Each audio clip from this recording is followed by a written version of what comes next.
اس video clip میں انہوں نے یہ دعویٰ کیا ہے کہ یہ چیزیں آپ کریں گے، پہلی رات بیوی کے ساتھ شوہر کا جو تعلق بنتا ہے اس پہ کرنا، یہ سنت نبوی ہے۔ تو جو سنت نبوی ہے وہ کائنڈلی ہمیں بتا دیں کہ اصل سنت نبوی اس پہ کیا کیا ہے۔ یہ بہت بڑی بات ہوگی، یہ تمام شادی شدہ جوڑوں اور نئے آنے والے جوڑوں کے لیے بہت بڑی رہنمائی ہوگی، اور اللہ تعالیٰ آپ کو اس کی انشاءاللہ نحمدہ و نصلی علی رسولہ الکریم، اما بعد۔ خالد جویہ صاحب ہیں لاہور سے، ایک ویڈیو سرکولیشن میں ہے، بلکہ بعض لوگوں نے اس 2 رکعت نماز کو، جو کہ ویڈیو میں بتایا گیا ہے کہ سہاگ رات کو جو شوہر اور بیوی کو، میاں بیوی کو جو کام کرنے چاہیے ان میں سے 2 رکعت نماز پڑھنا بھی اللہ کے رسول صلی اللہ علیہ وسلم کی سنت سے ثابت ہے۔ یہ جو کہا جاتا ہے کہ یہ سنت سے ثابت ہے، اس کی کیا حقیقت ہے آپ کی خدمت میں پیش کرنا چاہتا ہوں۔ آپ دیکھ رہے ہیں نور ٹی وی جدہ، اور میں ہوں آپ کا دوست، آپ کا ہوسٹ محمد عاقل، جدہ سے، مملکت سعودی عرب۔ سعودی عرب کے کبار علماء اور مشائخ، سماحت شیخ عبدالعزیز بن باز، شیخ صالح الفوزان، یا مصر کے یا کویت کے جتنے بھی علماء ہیں، اس سلسلے میں انہوں نے کسی نے بھی یہ بات نہیں کہی ہے کہ نبی کریم صلی اللہ علیہ وسلم کی یہ سنت ہے۔ جی ہاں، ایک بار پھر سن لیجئے، انہوں نے کسی نے بھی یہ بات نہیں کہی کہ سہاگ رات کو 2 رکعت نماز پڑھنا لیلۃ الدخول کو یا قبل الدخول وہ نبی کریم صلی اللہ علیہ وسلم کی سنت سے ثابت ہے۔ حالانکہ ہم سب کو اس بات کا علم ہے کہ نبی کریم صلی اللہ علیہ وسلم کی بیویاں بہت ہم میں سے تو زیادہ تھیں، لیکن اس کثرت بیویوں کے باوجود آپ علیہ السلام سے یہ مرفوع یا صحیح روایت میں کسی بھی محدث نے، کسی بھی صحابی نے نقل نہیں کیا کہ آپ علیہ السلام کا 2 رکعت نماز پڑھنے کا یہ معمول رہا ہو۔ البتہ بعض صحابہ اکرام رضی اللہ عنہم نے سہاگ رات میں بیوی کے پاس جاتے وقت 2 رکعتیں پڑھی ہیں۔ اسے مصنف عبد الرزاق وغیرہ نے نقل کیا ہے، ابو داؤد نے بھی نقل کیا ہے، لیکن اس بارے میں نبی کریم صلی اللہ علیہ وسلم کی کوئی سنت نہیں ہے۔ لہذا اس کو یہ نہ کہہ کر کہ یہ نبی کریم صلی اللہ علیہ وسلم کی سنت ہے، اس عمل کو مستحب ضرور کہا جا سکتا ہے۔ اور اس سلسلے میں آپ علیہ السلام سے کوئی بھی صحیح سنت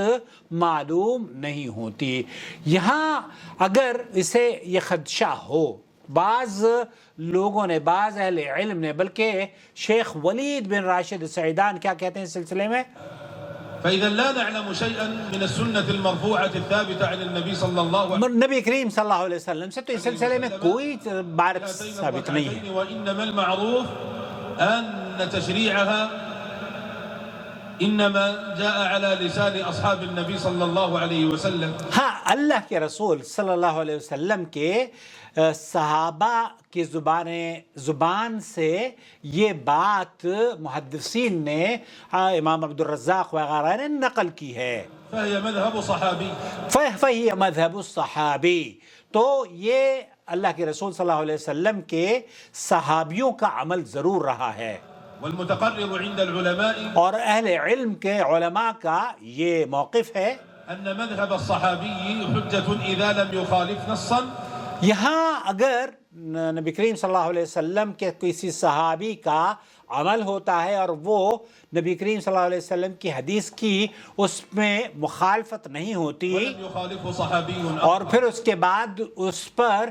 کسی صحابی کا نقد یا تنقید بھی نہیں ہوتی، بل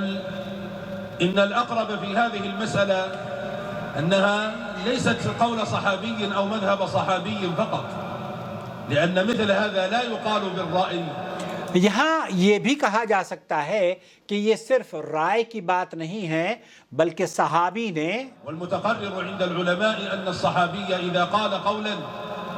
لا مجال للرأي ولا للاجتهاد فيه کیونکہ انہوں نے اپنی رائے اور اپنے اجتہاد کو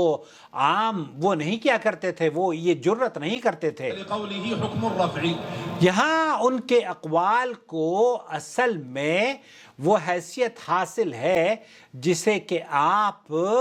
علامہ البانی رحمۃ اللہ علیہ نے بھی اس حدیث کو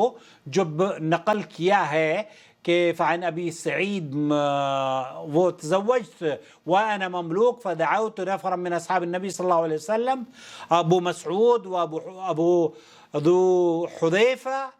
وعلمونی فقالوا، تو ابو ابن مسعود رضی اللہ تعالی عنہ نے ان کو یہ عمل سکھایا، اذا دخل علیک اہلک فصلی علیک رکعتین۔ تو یہاں 2 رکعت نماز پڑھ لیں کی جو بات کی جا رہی ہے یہ عبداللہ ابن مسعود اور دیگر صحابہ سے مروی ہے، اور اس حدیث کو علامہ البانی نے نقل کیا ہے اور مصنف عبد الرزاق نے بھی نقل کیا ہے، اور اس کو کہا ہے کہ یہ سندہ صحیح الی ابی سعید۔ تو یہاں اس عمل کو، اور شیخ ابن باز سے پوچھا گیا تو شیخ ابن باز کہتے ہیں کہ اس میں آثار صحابہ سے تو یہ ثابت ہے، مستحب ہے، لیکن لیس فیہا خبر یعتمد علیہ من جہت الصحہ، فاذا صلی رکعتین فما فعل بعض السلف فلا باس۔ اگر کوئی 2 رکعت نماز پڑھ لیتا ہے فلا باس، پھر کوئی حرج کی بات نہیں ہے، لیکن اگر کوئی نہیں پڑھتا تو کوئی حرج تب بھی نہیں ہے، کیونکہ اللہ کے رسول صلی اللہ علیہ وسلم کثرت بہت ساری آپ علیہ السلام کی بیویاں بھی تھی، لیکن کسی بھی بیوی نے یا کسی بھی صحابیہ نے یہ نقل نہیں کیا کہ آپ علیہ السلام یہ 2 رکعت نماز پڑھا کرتے تھے۔ یہاں یہ بات تو واضح ہو گئی ہے، اگر کوئی پڑھنا چاہتا ہے تو پڑھ سکتا ہے، لیکن نبی کریم صلی اللہ علیہ وسلم سے یہ ثابت نہیں ہے، بلکہ یہ صحابہ کا عمل ہے۔ اور اسی طریقے سے مشروع یہ بھی ہے کہ بیوی کی پیشانی پکڑ کر یہ دعا پڑھے، اللہم انی اسألک خیرہا وخیر ما جبلتہا علی واعوذ بک من شرہا وشر ما جبلتہا علی۔ سنن ابو داؤد میں یہ روایت موجود ہے، اللہ میں اس کی خیر اور بھلائی اور جس پر تو نے اسے پیدا فرمایا ہے اس کی خیر و بھلائی کا تجھ سے سوال کرتا ہوں، اور اس کی برائی اور جس چیز پر تو نے اسے پیدا فرمایا ہے اس کی برائی سے تیری پناہ میں آتا ہوں۔ یہاں ایک بات اور آپ کی خدمت میں پیش کرنا چاہتا ہوں، وہ یہ جو میں پہلے ذکر کرنا چاہ رہا تھا لیکن رک گیا تھا، وہ یہ کہ جب آپ یہ ہاتھ رکھ کر